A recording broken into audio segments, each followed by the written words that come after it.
पण आई आजींसमोर माझं नाव घेऊन तुम्ही मला यात अडकवलंय। छोटी आई तुम्ही सुटलात पण मला तोफेच्या तोंडी दिलेत। मी काय उत्तर देऊ आई आजींना? सांगा ना, मी का घेऊ तुमची बाजू?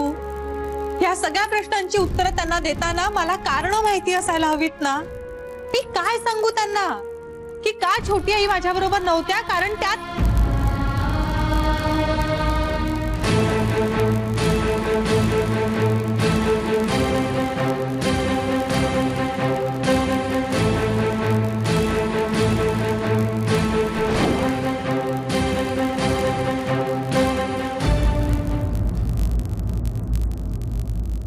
साहेब, तुम्ही सांगितलं नव्हता तरी या चहा आणलाय माझ्याकडून स्पेशल, एकदम झकास जमलाय। घ्या साहेब। का रे, आज काय स्पेशल? तुम्ही इथे परत आलात ना। Thank you so much. इतके दिवस तुम्ही ऑफिस मध्ये असूनही नसल्यासारखे वाटायचं, पुन्हा तुम्ही या खुर्चीत बसलाय, खूप आनंद झालाय साहेब, अगदी मोकळ मोकळ वाटतंय। सॉरी साहेब, मला तसं म्हणायचं नव्हतं। That's okay. पण खरंच साहेब, म्हणजे मॅडम असतानाही छान वाटायचं, पण थोडं टेन्शन असायचं सतत। टेन्शन फक्त तुला होतं की कंपनीतल्या सगळ्यांना? तसं सगळ्यांनाच साहेब, म्हणजे मॅडम थोड्या शिस्तीच्या होत्या ना, आणि त्या कामाच्या आणि वेळेच्या बाबतीत इतक्या चोख होत्या की त्यांच्यासारखं आपल्याला जमेल की नाही याची शंका आहे की साहेब। पण मानला आहे मॅडमला, त्यांच्या वयात आपल्याला चालता देखील येणार नाही। मॅडम अजूनही किती कष्ट करतात, अगदी शिस्तप्रिय आहेत मॅडम। अरे ती आहेत शिस्तप्रिय नंदन, पण तितकीच प्रेमळ सुद्धा आहे बरं का। म्हणजे ही कंपनी सुरू करण्यासाठी किंवा इनफॅक्ट ही कंपनी सुरू करण्याआधी सुद्धा आपल्याला शिस्तीत वागणं गरजेचं आहे याची जाणीव झाली होती तिला होती। म्हणजे आपण जे अनुभव घेतो त्यातनंच आपलं आयुष्य आपण घडवत राहतो ना। मला ही सगळी कंपनी रेडीमेड हातात मिळाली होती, त्यामुळे मी इथे जॉईन होण्याआधी इथली सगळी शिस्त किंवा इथे कसं वागावं हे सगळं सेट झालं होतं। हे जर सगळं इथं नसतं तर आज मी तुमच्याशी जो खेळीमेळीने वागतो ना ते वागणं शक्य झालं नसतं बरं का। त्यामुळे आई आजीची शिस्त ही खूप महत्वाची आहे। बरोबर आहे साहेब तुमचं, पण सगळ्यांना तुमच्या कामाच्या पद्धतीची सवय झाली आहे ना, म्हणून मॅडम बरोबर जरा जड गेलं असणार साहेब। पण नंदन, तुला गंमत माहितीये का? म्हणजे माझ्यात आणि आई आजीमध्ये फारसा फरक नाही अरे, आम्ही खूप सेम आहोत। म्हणजे मी जो काही घडलोय ना तो सगळा आई आजीमुळेच घडलोय। अरे तिच्याच हाताखाली तयार झालोय। तिने मला घडवलं नसतं ना तर मला नाही वाटत मी हे इतकं सगळं अचीव्ह करू शकलो असतो। खूप उपकार आहेत तिचे माझ्यावर। मॅडमचे तर सर्वांवरच उपकार आहेत, आणि हाच तर तिचा मोठेपणा आहे की हे ती कुणालाही जाणवून देत नाही। म्हणजे मी तुमच्यावर उपकार करते म्हणून मग तुम्ही माझ्या नियमांनुसार वागा असं कधीही म्हणत नाही। मी आई आजीकडूनच शिकलोय माणसांची किंमत ठेवायला। स्त्रियांकडे आदराने बघण्याचा दृष्टिकोन मला तिच्याकडूनच मिळालाय। म्हणजे 4 पुरुष मिळूनही जे करू शकणार नाही ते माझ्या आई आजीने केलंय असं मी म्हणूच शकणार नाही, कारण आई आजी ही फक्त व्यक्ती नाहीच आहे, ती एक संस्था आहे रे, खूप मोठी संस्था आहे। शी इज अन इन्स्टिट्यूट। खूप ग्रेट आहे माझी आई आजी।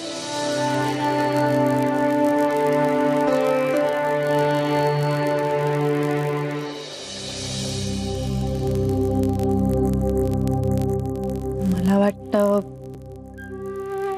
मी निघते आता।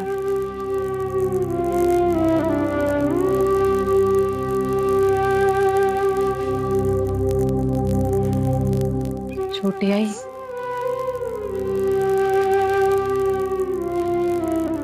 माझं लग्न होऊन मी या घरात आले ना तेव्हा सगळ्यात आधी मोकळेपणाने तुमच्याशी बोलले होते। मी तुमच्यावर विश्वास टाकला होता। सासू असूनही सासू असल्याची जाणीव नाही करून दिलीत कधी, आणि मग मी मैत्रीण समजायला लागले तुम्हाला। त्या समजुतीमुळे हे असे खूप सारे प्रश्न विचारले मी। सॉरी, खरंच सॉरी। समोरच्याला अडचणीत टाकणारे प्रश्न विचारता आले म्हणजे घट्ट मैत्री असते असं नसतं। हे कळलंय मला. तुम्हाला त्या प्रश्नांची उत्तरं द्यायची नाहीयेत हे समजून घेऊन ते प्रश्न न विचारणं म्हणजेही मैत्री असते ना हो?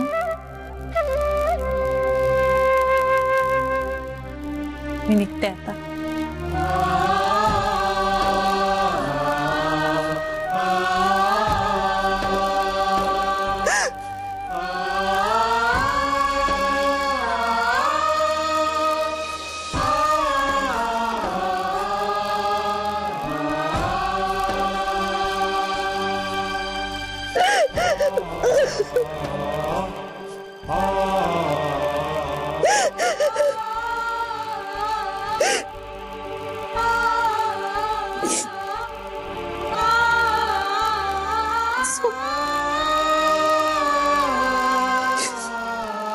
खरंच सॉरी.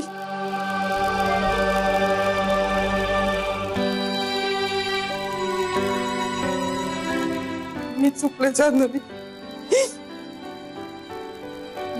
मी तुझ्या बाबतीत खरंच चुकले. मी तुझं नाव घ्यायला नको होतं. अगं पण खोटं बोलायचं म्हणून नाही ग. मला त्या क्षणी काही सुचलंच नाही म्हणून नाव घेतलं मी तुझं. मी खूप घाबरले होते. तोंडाला येईल ते बोलले मी. घाबरत नाही आहात ना?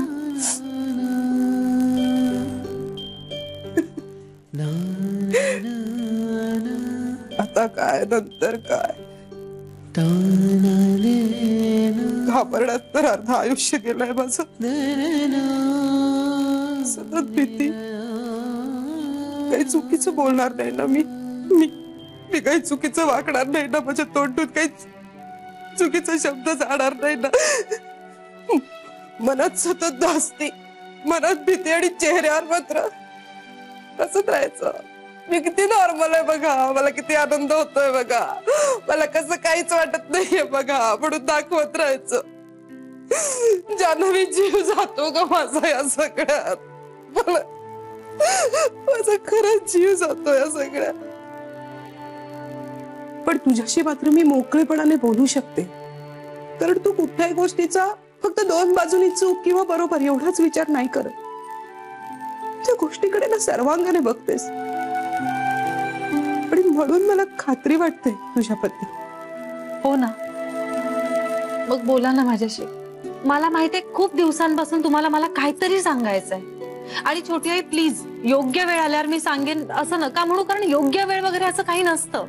आपण मनाशी ठरवलं की आपल्याला बोलता येतं. हो की नाही? मला माहित नाही. मला खरंच काही माहित नाही.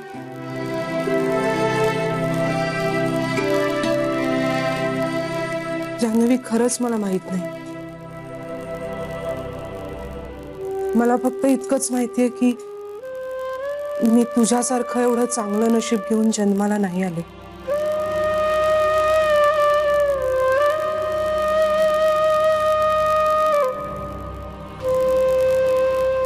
माझे बाबा लहानपणीच गेले. आईने मग कसं बसं लहानाचं मोठं केलं मला. जान्हवी, तुला काय वाटतं? आपल्या आईंना मी का आवडले असेल? मला चांगला स्वयंपाक करता येतो म्हणून तर तेवढंच येतं. पण मला आईला खूप वाटायचं की मी शिकावं, मी खूप मोठं व्हावं. पण आईला कधी सुखाचा संसार करताना मी पाहिलंच नाही. आणि म्हणून कदाचित मी स्वप्न बघितली ती फक्त माझ्या संसाराची. माझा स्वतःचा संसार, माझ्यावर मनापासून प्रेम करणारा माझा नवरा. बस एवढी छोटी अपेक्षाही पूर्ण होऊ नये का ग? मी एवढी काय मोठी चूक केली होती ग की एवढ्या छोट्या छोट्या गोष्टी मला मिळू दे. ना मी धड संसार केला, ना मला माझा नवरा मिळाला, ना खुशीत एक छोटस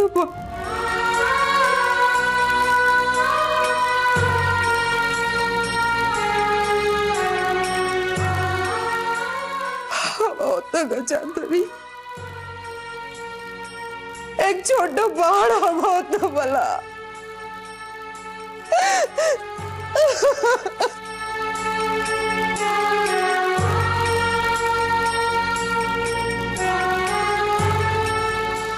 काही म्हण इंदू, पण श्री वाळला ग.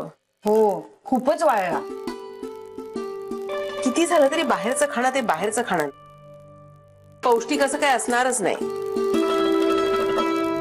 बहिणी, मला तर ना त्याच्या डोळ्याखाली असं राऊंड अँड राऊंड असं ब्लॅक झाल्यासारखं वाटतंय.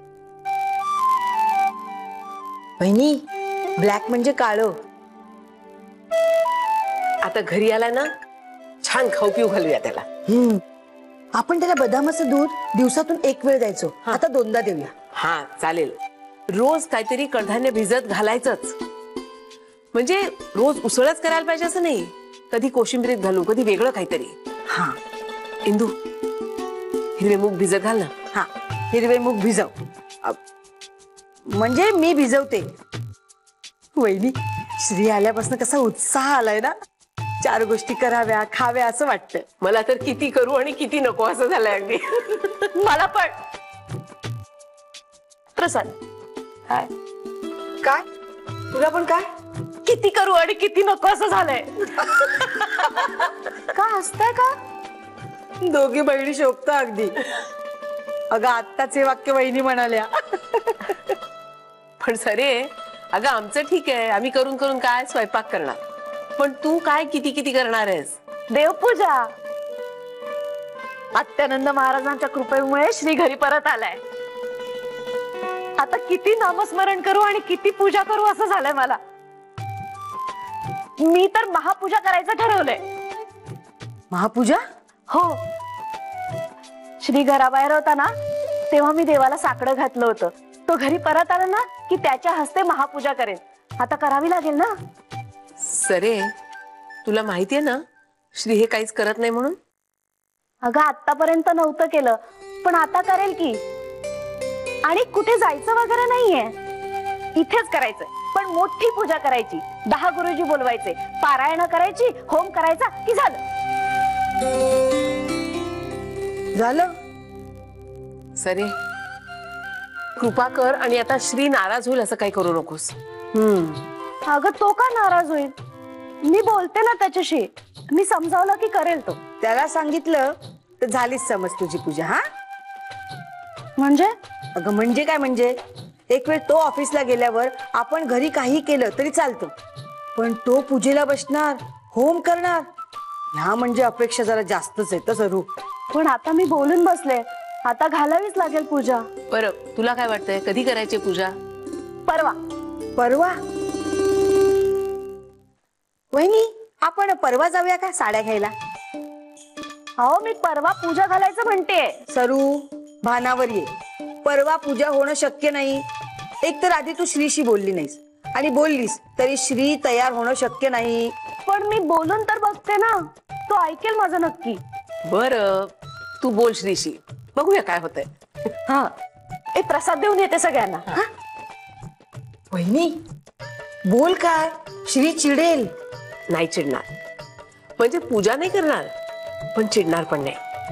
तिला बोला असं वाटतंय ना, बोलू दे ना तिला. हे बघ, आनंद व्यक्त करायची तिची ही पद्धत आहे.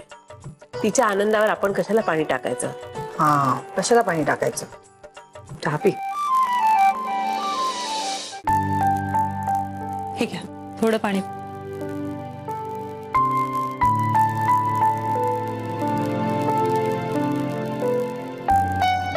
बरं वाटतंय आता? आता खरंच खूप बरं वाटतंय. खूप वेळासारखं काहीतरी बडबडले का ग मी?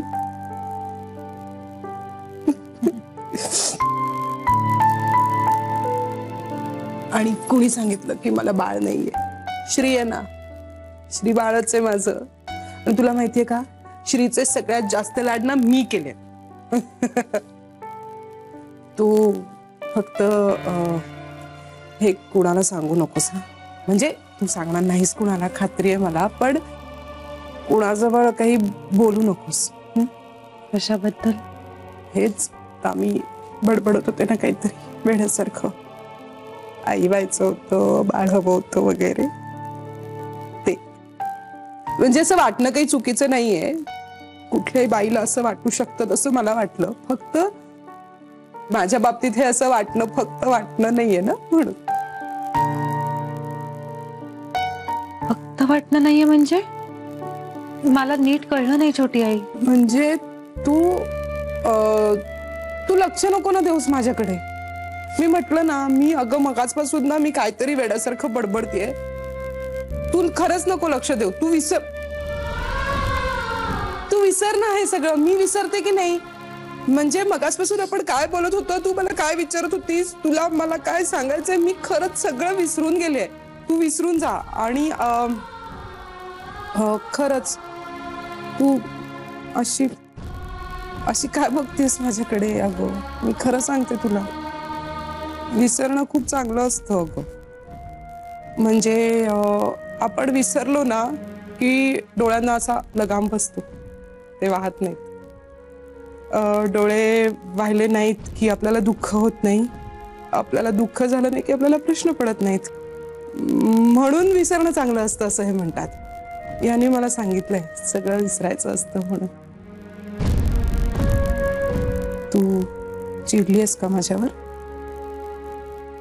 नाही चिडले. मला वाटलं चिडलीस,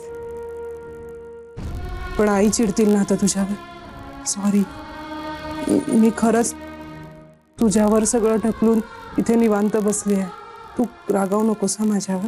देव बरोबर शिक्षा करेल मला. आता काय शिक्षा करणार आहे तो मला? आधीच त्याने खूप मोठी शिक्षा देऊन ठेवली आहे मला. मी मूर्ख आहे, मी त्यातून काही शिकले नाही. I am sorry. माझ्यामुळे तुमची ही अशी अवस्था झाली आहे. मला समजून घ्यायला हवं होतं तुम्हाला. हे असे इतके प्रश्नांवर प्रश्न मी विचारायला नको होते. अहो किती काय काय आहे तुमच्या मनात. माझंच चुकलं. अहो हे इतकं सगळं साठलंय तुमच्या मनात, ते असं एकाच वेळी सगळं सांगून टाकावं ही अपेक्षाच ठेवायला नको होती मी. कायम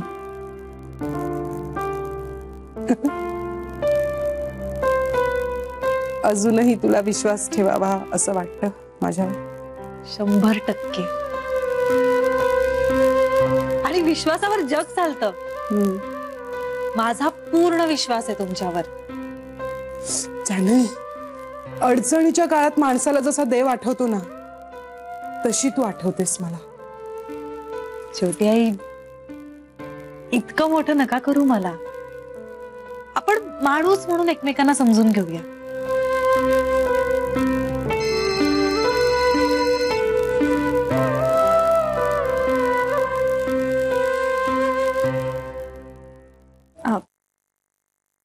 मी आलेच, नंतर बोलूया.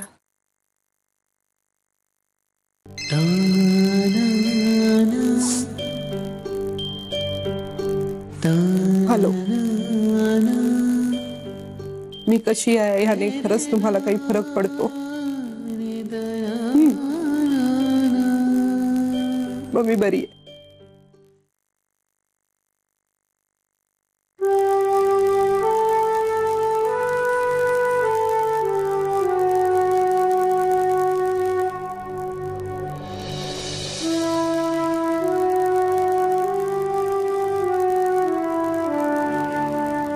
कामात मन गुंतलेलं असलं की डोक्यात विचार येत नाहीत. इतके दिवस ऑफिसमध्ये जात होते तेव्हा आपोआप या विचारांनी पिच्छा सोडला होता. आज एक दिवस घरी आहे तर भूतकाळ पुन्हा अलगदपणे मनात शिरलाय. आईला चिकटलेल्या पोरासारखा घट्ट चिकटून बसलाय. वय झालंय म्हणून मन जास्त हळवं होतंय का गेल्या काही दिवसातल्या घटनांमुळे जुन्या आठवणी डोकीवर काढतायत कोण जणे. माझी मुलं त्या वेळी चुकीची वागली. एक आई म्हणून मी त्यांना माफ करणं, त्यांच्या चुकांवर पांघरून घालणं मला सहज शक्य होतं.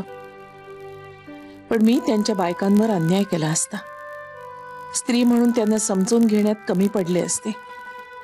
मी माझ्या मुलांना जाब विचारला, समज दिली, पुन्हा संधी दिली आणि जेव्हा सगळे उपाय थकले तेव्हाच घराचं दार लावून घेतलं.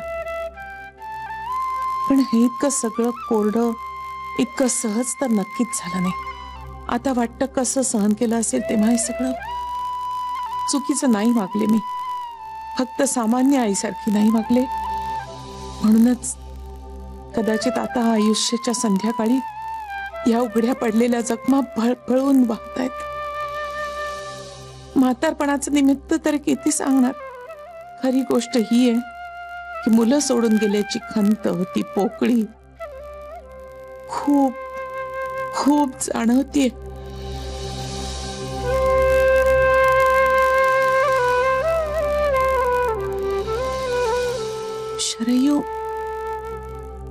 शरयू भेटत असेल का कांताला? का अशी शंका मनात येते?